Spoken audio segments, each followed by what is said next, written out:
les organisateurs de nous avoir quand même invités pour la présentation, présenter quelque chose, et aussi Karim, même si c'est le dernier jour, mais quand même, t'as résisté jusqu'au dernier jour.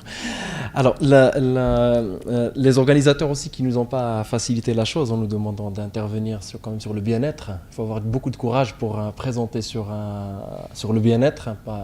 Parce que, bon, en étant sociologue qui aime le local, parler du bien-être au Maroc, c'est quelque chose de très très difficile.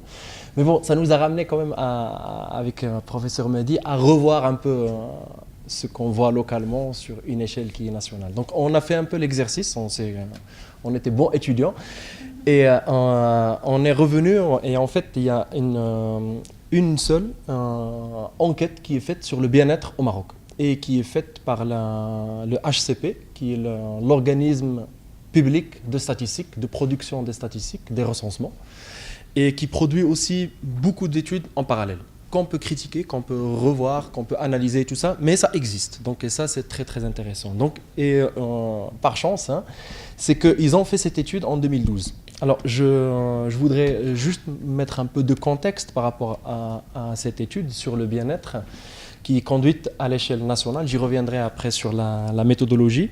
Mais en tout cas, c'est une étude qui reflète exactement ce que disait François le premier jour, en parlant du bien-être, comment le caractériser, comment le quantifier, comment le mesurer.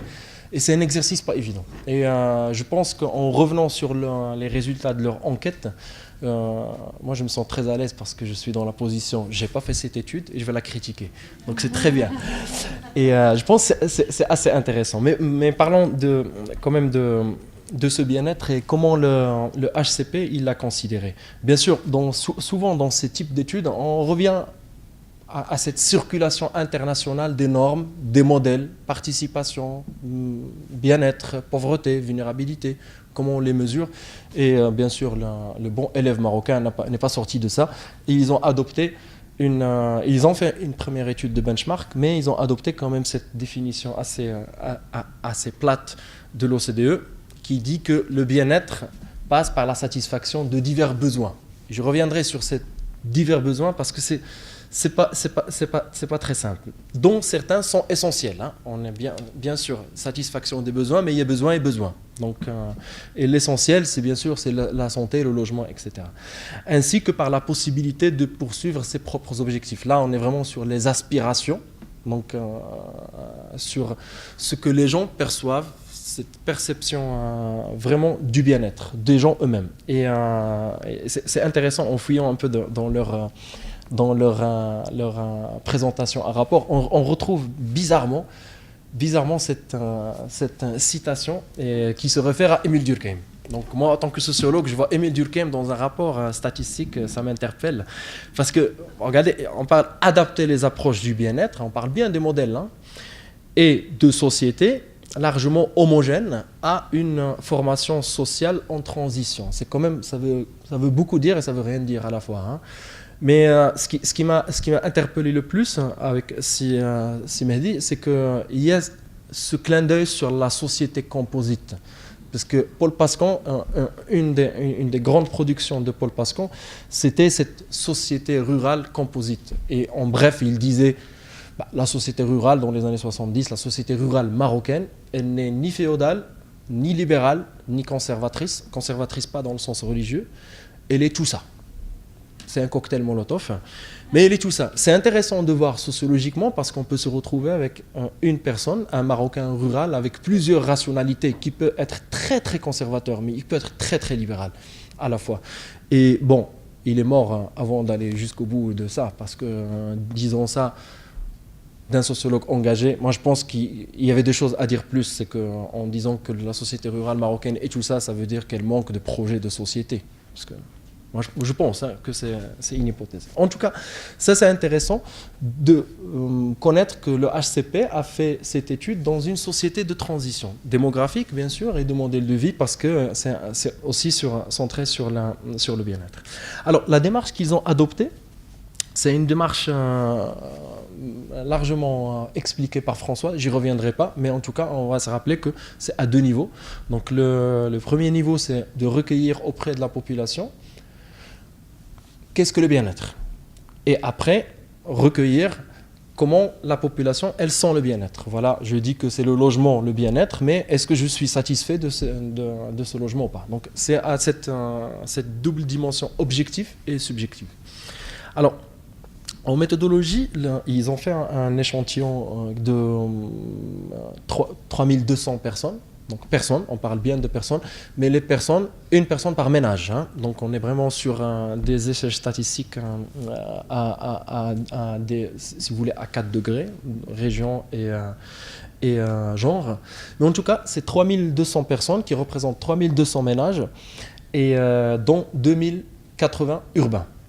Et toutes les âgées de 15 ans et plus. Donc, et ça, c'est assez intéressant, cette distinction du rural et de l'urbain. Moi-même, en tant que ruraliste, ce qui m'intéresse, c'est le rural. Mais tout de même, on va voir un peu à la fois les comparaisons, parce que c'est là où on peut critiquer. Alors, les dimensions, les dimensions de l'enquête qu'ils ont pris, donc c'est une enquête très très classique, avec une grosse partie sur le ménage, caractéristiques du ménage, démographique, sociologique, économique du ménage, et une deuxième enquête, une deuxième partie qui est sur le bien-être. Et bien sûr, pilotée en amont, avec une enquête, si vous voulez, qualitative, pour un peu amorcer le terrain. Donc ça, c'est un peu le montage classique, hein, classique de l'HCP. Maintenant, sur les conditions qu'ils ont tirées. Donc il y a là un peu par ordre de décroissance, et le logement sort comme principale dimension de bien-être pour les Marocains, où 60% disent que voilà, je suis bien, satisfaction des besoins, quand j'ai un logement. Donc ça, c'est intéressant. Deuxième, on tombe sur le revenu, qui est pour moi associé à l'emploi, mais bon, ils l'ont dissocié. Revenu et emploi, c'est fort présent. Après, on se retrouve avec la santé et l'éducation. Mais il y a les 28%, elles sont très très intéressantes, parce qu'ils mettent beaucoup de choses dans cette vie familiale, environnement social, parce qu'il y a le culturel, il y a le spirituel dedans, il y a tout dedans. Et en fait, c'est le tout qui est très compliqué, parce que c'est là la subjectivité. Où est-ce que je suis satisfait spirituellement, religieusement? C'est ça le compliqué. Et c'est ça pour nous qui est intéressant pour les chercheurs, parce qu'à la limite, bon, d'une façon très très banale, pour les étudiants, on leur dit, bon voilà, ça c'est quelle couleur? Ils vous disent blanc. Ça c'est quelle couleur? C'est noir. Mais quand on croise, c'est le gris qui est difficile un peu à identifier, à analyser, parce que c'est un gris clair, un gris foncé, comment il est, et c'est ça la société qu'il faut analyser. Alors, j'ajouterai, je vais aller sur un deuxième niveau. Alors, le logement, il est considéré à travers avoir un logement personnel, des équipements domestiques, eau, électricité, et proximité des services. Alors là, je disais tout à l'heure, c'est assez intéressant, parce que le HCP, comme dans la méthode de recensement, il distingue les résultats en paquets. Paquet urbain et paquet rural. Mais la difficulté, c'est que dans le paquet, il y a beaucoup de problématiques de qualification de c'est quoi le rural. Tout à l'heure, les collègues égyptiens, ils ont très très bien dit, c'est quoi fallah? C'est quoi fallah, mais c'est quoi agriculteur et c'est quoi paysan? Ces trois dimensions qui sont fort intéressantes. Paul Pascan, il a écrit sur les agriculteurs sans terre. Mahdi, il a sorti un livre sur les agriculteurs citadins. Donc tous les bonhommes qui sont dans la ville et qui investissent, qui achètent des terres dans toutes les professions libérales, avocats, médecins, tout libéral, bon, parce que le secteur agricole au Maroc, il est non imposable aussi. Hein. Donc ça fait quand même un petit clin d'œil à l'échappement des... j'étais gentil en disant que les médecins et les avocats, hein, mais je peux parler de l'argent noir et beaucoup de choses. Mais en tout cas, il y a cette dimension vraiment de complexité de définir c'est quoi un rural et c'est quoi un rural, hein, l'espace et les personnes qui y vivent. Et je pense que ça, c'est une dimension très très intéressante. Et d'ailleurs, c'est pour ça qu'au niveau, vous remarquez la troisième colonne, eau, électricité, il y a quand même les ruraux. Pour eux, les besoins de base, comme l'eau et l'électricité, c'est plus que 53% des gens qui veulent ça en premier, alors que les urbains, ils sont 36%. Bon, on trouvera des explications faciles, mais justement, je pense que c'est ça cette difficulté, ce que disait aussi Karen tout à l'heure, sur les conditions du rural.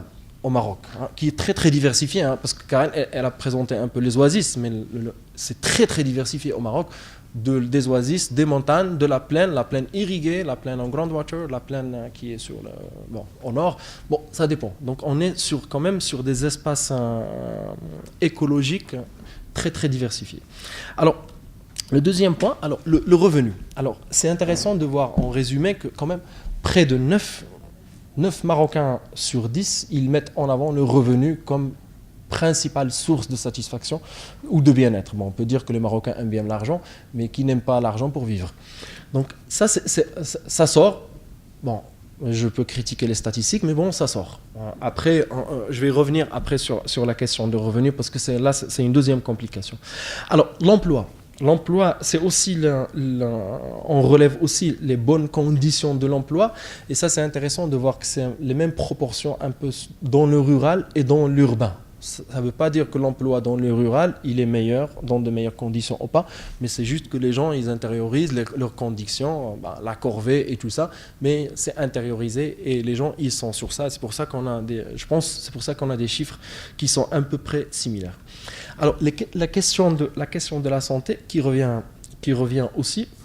Et vous remarquez qu'aussi la proximité des établissements sanitaires et de santé dans le rural, elle est largement demandé chez les ruraux, parce que naturellement les structures de santé, elles sont physiquement très très loin de la population. Mais là, c'est très très intéressant de voir, c'est pour ça que je vais commencer à critiquer, c'est que quand on parle de la santé, on ne parle pas beaucoup de la privatisation de la santé. Et on est en train de mettre des paquets urbains, des paquets ruraux, c'est comme si c'était pareil, alors que dans l'urbain, on est dans un secteur de la santé qui se privatise à une échelle très très grande. Et d'ailleurs, c'est le même cas pour l'éducation. Et dans l'enquête, ils n'ont pas introduit, par exemple, la privatisation de l'éducation. Voilà, de quel type d'éducation on parle? Et je peux vous dire qu'au Maroc, actuellement, c'est un vrai problème. Non pas pour les riches, mais pour toute la population. Parce que tout le monde veut mettre ses enfants dans le privé.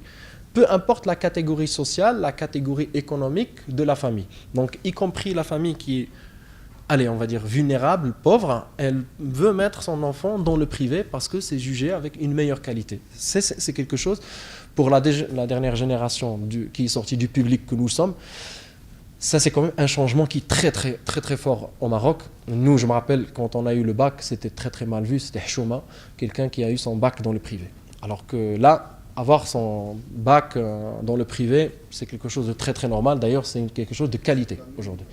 Voilà, donc, et ça, c'est pas pris en considération dans cette enquête. Alors, je reviens au gros paquet là de spirituel, social, religieux. Ils ont tout mis ensemble. Alors là, c'est assez intéressant parce que on a aussi les mêmes proportions, alors que dans le rural, les normes sociales, les normes culturelles, elles sont très très importantes. Et je fais le lien avec l'éducation, et où on peut voir, par exemple, la scolarisation des filles, elle est en baisse au Maroc, non pas parce qu'il y a le cadre culturel qui dit que voilà, la fille, elle doit se marier à jeune âge et tout ça, mais aussi parce que voilà, en arrivant au collège, il se trouve qu'il y a très très peu de villages marocains où il y a un collège. Et du coup, il faut que la fille se déplace. Ce qui est un argument de plus pour des parents conservateurs, pour dire à la fille, bon, écoute, qu'est-ce que tu en as à faire avec ça? Et d'ailleurs, sur le terrain dans lequel on travaille, ça me revient les exemples. Une jeune Hind qui est championne locale de taekwondo, qui a eu son bac, mais qui s'est mariée à 19 ans. Donc, pour un citadin de résidence, une jeune fille qui est un championne local de taekwondo, qui a reçu son bac, franchement, qu'est-ce qu'elle va se marier à 19 ans, alors que toute la société en a besoin d'elle? Pour moi, bon, avec ma tête un peu tordue, mais bon, ça c'est des exemples qui sont interpellants. Mais elle a quitté l'école, bon, parce qu'il faut qu'elle se marie et parce que la faculté, elle est très très loin. Et ça engage des charges et tout ça. Donc il y a ces dimensions qui ne sont pas prises en compte dans des enquêtes qui sont nationales, bien sûr qui sont intéressantes, mais qui ne reflètent pas les diversités locales. Alors maintenant, on passera sur les gens, qu'est-ce qu'ils pensent réellement. Maintenant, ils disent le logement en premier, mais réellement, qu'est-ce qu'ils pensent à l'intérieur? Alors, le logement, ils sont quand même, allez, 50% des Marocains sont très très peu satisfaits. Donc quand même, cette enquête, elle se voile pas la face, hein. Donc c'est quand même une certaine réalité. À l'urbain comme au rural. Alors en rural, c'est très nuancé. Mais dans l'urbain, on a quand même une grande politique d'habitat social qui permet de caser les gens dans les alentours de la ville parce que le foncier est moins cher et ça permet de recaser en fait les bidonvilles à l'extérieur. Donc ça permet quand même à des gens d'avoir un logement. Maintenant, les conditions de logement, elles sont très, très, très, très différentes. Alors, la satisfaction à l'égard du logement, elle est plus élevée chez les jeunes. Les jeunes, ils sont plus satisfaits de leur logement, peut-être parce qu'ils vivent dans des internats. Alors, bon, je ne sais pas. Mais en tout cas, quand on a fait des enquêtes sur les jeunes en parallèle, mais qui ne sont pas officielles, hein, qui sont de chercheurs, les jeunes, ils ne sont pas du tout satisfaits. Et on comprend parce que être jeune, c'est être dans une phase qui est très très critique, une phase justement de transition qui est instable. Donc les jeunes, ils sont pas satisfaits. Alors cette satisfaction, elle augmente avec le niveau d'instruction. Alors plus on est instruit et plus on gagne bien sa vie et plus on est satisfait dans le logement. Ce qui paraît quand même assez intéressant, mais assez naturel, mais bon, c'est aussi assez compliqué à caractériser. Alors, sur le revenu du travail, il y a les ruraux quand même, ils sont 74% qui ne sont pas satisfaits de leur revenu du travail. Alors là, on tombe vraiment sur les politiques nationales, hein, sur les politiques nationales de l'emploi, le SMIC agricole par rapport au SMIC national, et on tombe sur le SMAG, ouais, le SMIC agricole, donc le revenu minimum agricole. Et sur sa comparaison, et surtout en faisant des enquêtes parallèles, parce que pour comprendre ça, il faut vraiment avoir d'autres choses en parallèle, parce que sinon on tombe dans juste la consommation des chiffres. Et quand on a fait des enquêtes en parallèle, le secteur agricole au Maroc, c'est un secteur informel.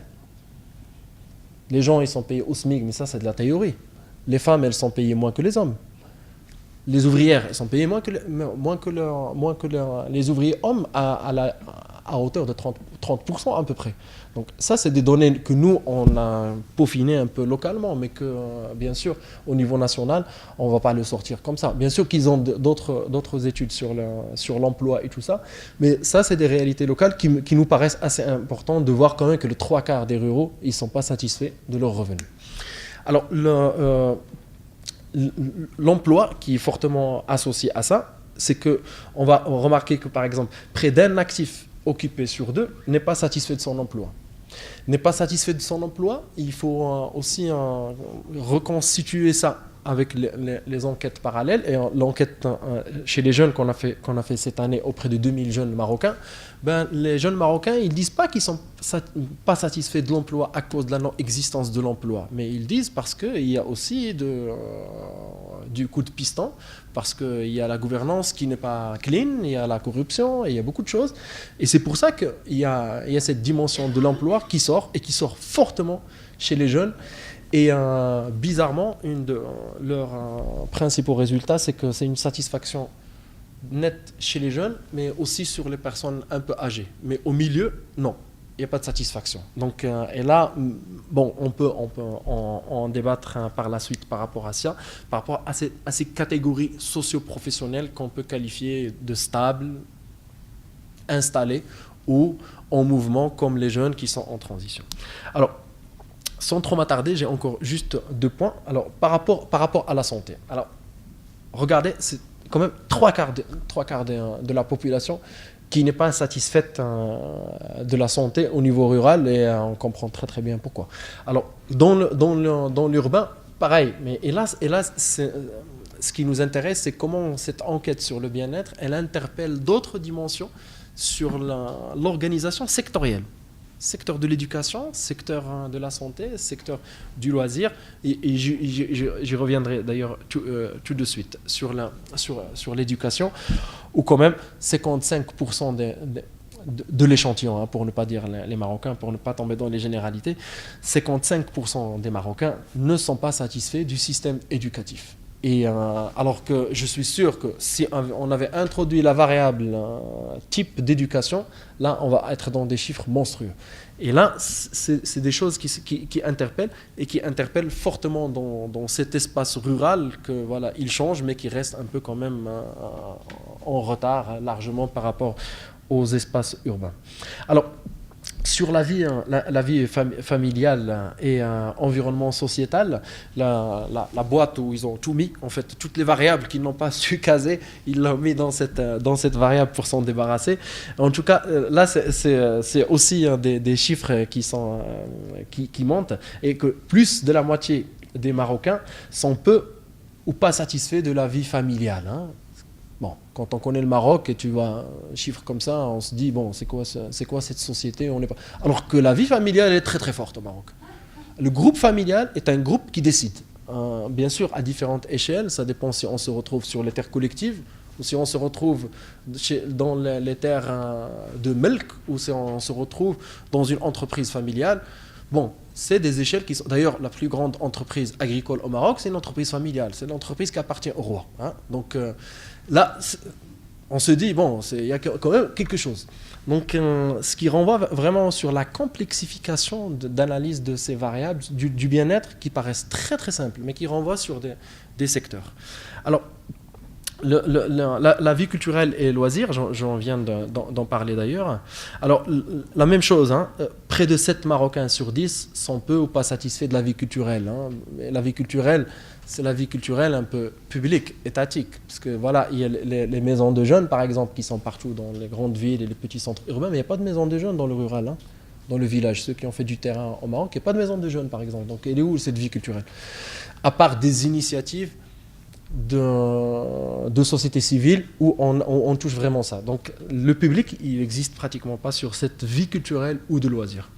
Alors, je finis sur ce bien-être subjectif global hein, qu'avait dit François, sur la somme un peu de toutes ces variables, où on a quand même globalement près de 30% des Marocains, ils sont très très peu, ils sont satisfaits à très satisfaits. Donc on reste sur la majorité qui n'est pas satisfaite, hein, donc qui n'est pas satisfaite.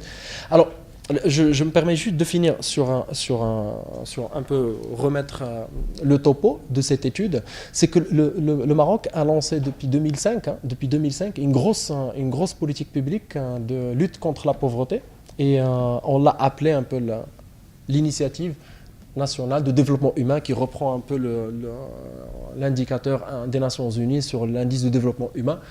Et depuis 10 ans, un peu, le système monarchique actuel, il a porté un peu cette politique. D'ailleurs, on parle politique de pauvres. D'ailleurs, le roi des pauvres, le roi social, bon, lui, il n'est pas pauvre, mais bon, il est très très riche. Il est même trop riche, hein. Il est même trop riche, mais oui, mais comme Berlusconi, mais pas trop mafieux quand même. Hein. Oh, ça dépend. Donc il y a cet aspect quand même je dis ça exprès parce qu'il y a le poids politique. Il y a le poids politique. C'est incomparable Berlusconi avec Mohamed VI. Hein. Mohamed VI, il est assis sur 1400 ans de règne. Donc, ouais. Berlusconi, chaque jour, il se mettait d'ouvrier, le jour après, il était policier, après, il était avocat. Ouais, dans le multiple casquette. Ouais. C'est l'homme du peuple. Ouais.